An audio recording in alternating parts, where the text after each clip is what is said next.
This episode is brought to you by HP Plus. In a world full of smart devices, isn't it about time your printer got smart too? Now printing is smart with HP Plus, and the HP Smart app is how it all happens. You can print from your phone with just a tap, no matter where you are, even from your garage/home office/yoga studio. Huh, that is smart. HP Plus. Learn more about smart printing at hp.com/smart.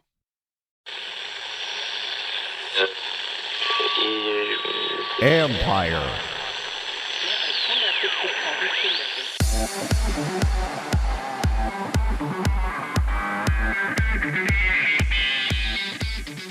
The NFT market, it's widening. It's really about bringing that full package. And again, in the case of baseball, if I'm a fan of baseball, I may love a particular player, but I'm really interested in collecting that player because, he's wearing his jersey. That's Scott Lawin, CEO of Candy Digital, who is helping the pastime enter the modern market. This is the Future Sport Podcast. I'm Bram Weinstein.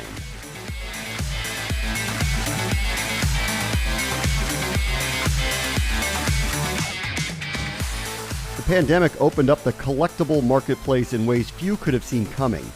Traditional memorabilia, it's skyrocketed across all marketplaces. Fanatics, the parent company of Candy Digital, has become the new licensed providers of trading cards for professional baseball, basketball, and football. And of course, there is this nascent but growingly valuable NFT market. Our guest this week is Scott Lawin, who is the CEO of Candy Digital, which is a next-gen digital collectible company that just announced the launch of a new project with Major League Baseball called the MLB Stadium Series. Hey, Scott, how are you? Thank you for joining us. Hey, Bram. Good morning. Thanks so much for having me. All right, you are in the NFT space, which has been exploding here over the last couple of years. Before we get into this specific launch with MLB, just give me your general sense of what has happened here and why it's happened so fast in this space. Absolutely. I guess I'd say I'll rewind the clock a little bit back to 2017, which is really when NFTs started to be introduced into the crypto community. The Crypto Kitties project was probably the first one that got some real attention around a unique digital collectible. But other than a few news articles, didn't really capture mainstream attention. But what it did is it started a series of projects that were released and developed from 2017 really through the end of 2020, mainly followed and populated by the crypto community. One of those projects was the NBA Top Shot product, which came out of Dapper Labs and launched in the middle of 2020. And when it first launched, it was well received, but didn't have a lot of traction. What we saw, and so as we kind of looked at the market, I come from the Galaxy Digital side of the business, which sort of has a front row seat to the developments in the crypto community, both infrastructure and content. In 2020, we like to say, other than in the crypto community, it was kind of a time when very few people knew how to spell NFT. That obviously changed in the beginning of the year with very high profile sale of the People piece at Christie's and kind of the explosion of the Top Shot product. And what we cite of underlying crypto assets, Bitcoin and Ethereum in particular, had risen asymptotically in the beginning of the year. And folks who were active in the cryptocurrency community were really looking at other projects and other assets, both as a diversification play, as well as, what they saw was something that was undervalued and may have a dramatic price rise. And so, the Top Shot product kind of came along it was in the right place at the right time, with one of the big moves in crypto, broadly driven by the crypto community.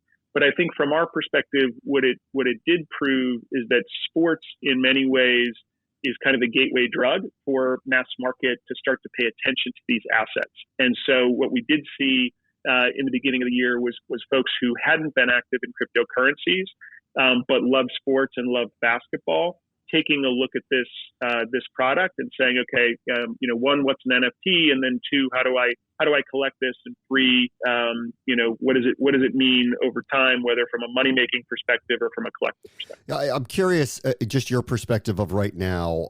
The people who are active in it, are they investors? Are they collectors? Is it weighted one way or the other at this point? Yeah, it's a great question, and I'd say it's a bit of a mix.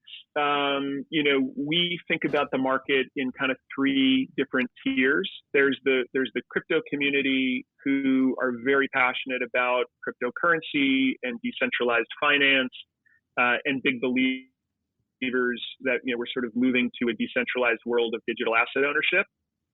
These type of collectibles, and whether we're talking about a sports-based collectible or a crypto punk or a digital rock, they're looking at these as kind of the early examples of the community and early examples of sort of where they think going. So it's important collectively, folks, it's investment because they believe culturally it's going to hold value and value over time. Group of folks, I would say, are folks who are traders, and they're interested in products that they see as being either under discovered or undervalued. That if they're in early, they believe those prices will rise over time, and so they're investing, but they're also kind of trading back and forth. And then there are folks who are just big believers in their passion. So they may love crypto, and in our case, with our baseball projects, they may love baseball. And so this is nirvana to be able to bring two of their passions together in something that represents their love of the sport and strengthens their connection to the crypto community. All right, let's get into the sports side of it a little bit. You had mentioned Top Shot, which of course is sanctioned by the NBA and works with Dapper Labs. You are doing this particular project, which I'll ask you about specifically in a moment, with Major League Baseball. And obviously a lot of athletes are doing this on their own, and they are building their own set of collections that are going out there into the marketplace. Where do you stand on the literal affiliation with the leagues themselves as mattering in terms of the value long-term for these collectibles? So one of the great things about NFTs is they're incredibly democratic. The technology to write a smart contract, to create a unique piece of digital content, and then to be able to sell it on a market, anyone can do. We could record this interview right now. We could mint it as an NFT while we're on the call, and we could put it up on OpenSea to sell it.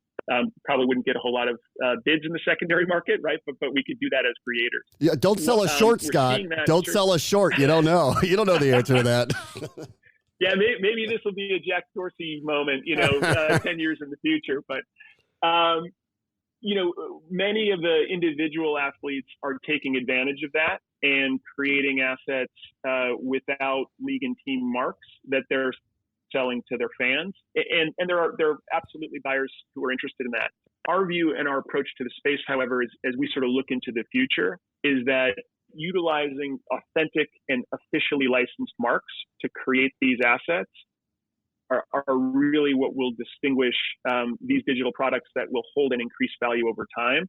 And everything that we're doing at Candy is really focused around the fan experience and the collector mindset. And so as we start to think about the partnerships that we want to enter into, the products that we want to introduce to the marketplace, it's really about bringing that full package. And again, in the case of baseball, if I'm a fan of baseball, I may love a particular player, but I'm really interested in collecting that player because he's wearing his jersey with his team marks, with the league marks, and I know that this is an authentic and official asset. It isn't something that somebody just scraped off the internet and created an NFT out of.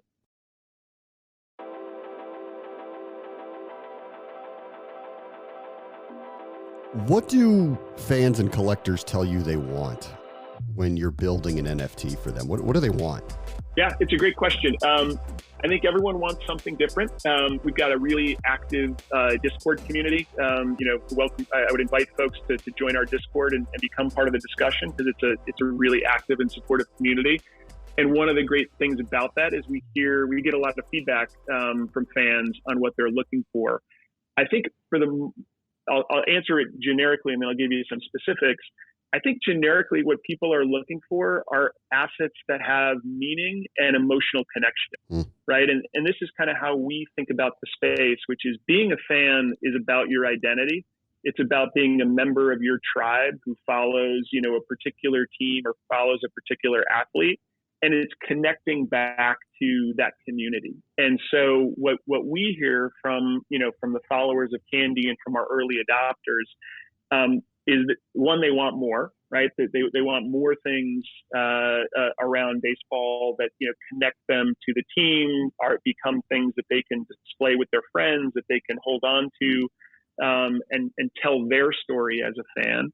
And then they are also interested in things that connect back to the moments of the game, and not just any moment. So they're not looking for a video clip of every home run from the previous night, but the important moments that are defining for their team or defining for the sport, because those are the emotional moments, whether it's the success or the failure, that you as a fan and that are become part of your memory bank. And so that's really what we're focused on, and that's the feedback we hear from our community. All right, let's talk a little bit about the Stadium Series. What was the genesis of it, and what are you doing with Major League Baseball? So Stadium Series is really our project where we're working with each of the teams. Candy, we launched our first project on July 4th, which was kind of bringing a historic Lou Gehrig speech together with this new technology. We're really happy to do that and have the proceeds of that support ALS charities. But we really, leading up to our platform launch, which is going to be in October, wanted to do a project with each of the MLB teams. And so we partnered with an artist named S. Preston. He's an officially licensed artist, has created a series of minimalist artwork celebrating each of the 30 stadiums. And we've announced a schedule of releases, somewhere between 2 and 4 a week, which started 3 weeks ago and really runs through the end of September, with 2 offerings for each team, a one-of-one digital version of that artwork, which includes a special package. Each team is putting together an experience package, include VIP or other some unique experience or item tied to that stadium and the team. And then an open edition of the artwork that's available from the time we launch the auction till we close it for 4 days. That's that digital representation of that artwork that becomes that collectible representation of the stadium. Along with that, we've included a special bonus for any collectors or fans who purchase all 30 of the stadiums. There'll be a special NFT and reward kind of at the end of the release for the folks who are building that collection over time. Tell me a little bit about working with Major League Baseball in this space. Obviously, they've worked with collectibles for a very, very, very long time, so this is not new to them. But this is a nascent, as we've kind of described here, space for them. What are they saying to you? Is it a have at it, go make something really cool, or are there a lot of guardrails up for what they want to see built in and around their game? Major League Baseball was the to launch with, because not only do they have spectacular history of the sport and really American culture, but they also have a great track record of being innovators from a technology perspective. And so they're really interested in understanding how this technology doesn't just provide a commercial opportunity, but how it really helps them connect with fans and bring the next generation of baseball fans into the game.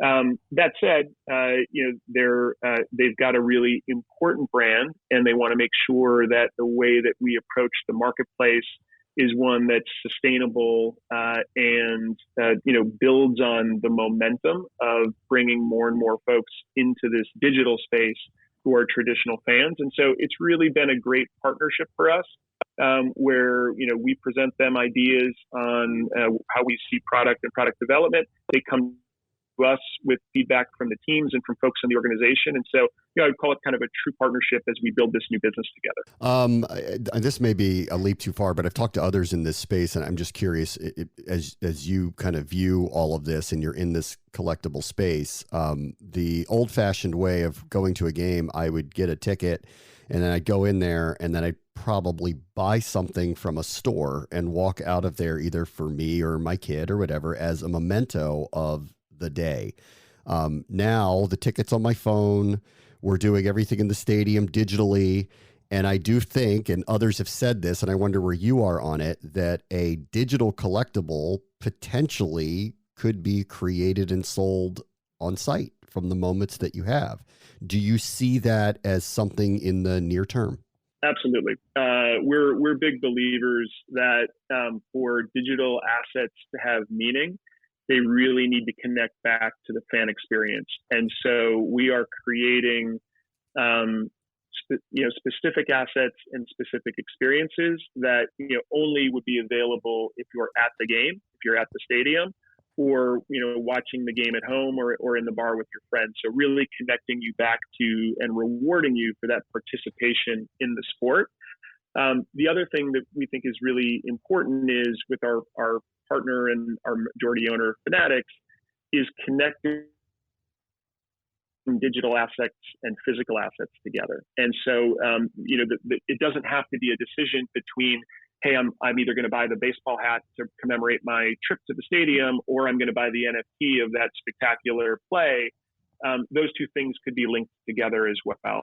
And so as fans who want to wear a piece of apparel or own something that they put on their shelf to kind of commemorate and show their passion for the team, they also can have a digital asset that can be shared and become meaningful in a similar way. And so we see those two paths, or those three paths really, digital, physical, and experiential, as being tied very tightly. You just mentioned Fanatics, and obviously they made massive news in the collectible marketplace over the last week with their new partnership with Major League Baseball and the NBA, I believe football as well, where Topps is no longer the primary provider of trading cards and physical, literal assets.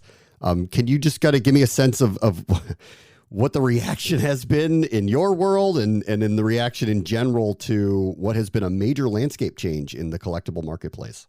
Yeah, I mean, those physical card deals are outside of Candy. Those are with Fanatics, and I think as some of the existing licenses roll off with the card companies, Fanatics is stepping into their shoes. I think from our perspective, it just underscores Fanatics' commitment to the space and really being the leader in global sports, fandom across physical apparel, across physical trading cards, obviously with their investment in Candy from a digital asset perspective. And then they've announced, they're getting into the gaming space as well. And so I just think, Michael Rubin has done a spectacular job of growing the company and kind of pivoting and presenting products and businesses to fans that just deepen that connection to the game. Scott Lawin is the CEO of Candy Digital. Thank you so much for joining us. Thanks, Bram. Appreciate it.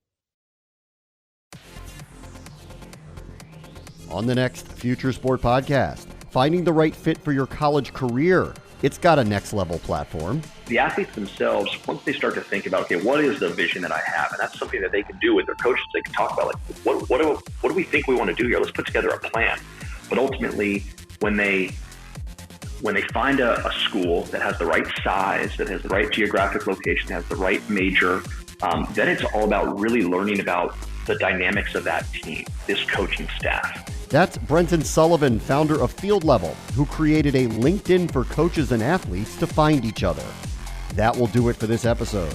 As always, the future is now. This is the Future Sport Podcast. I'm Bram Weinstein.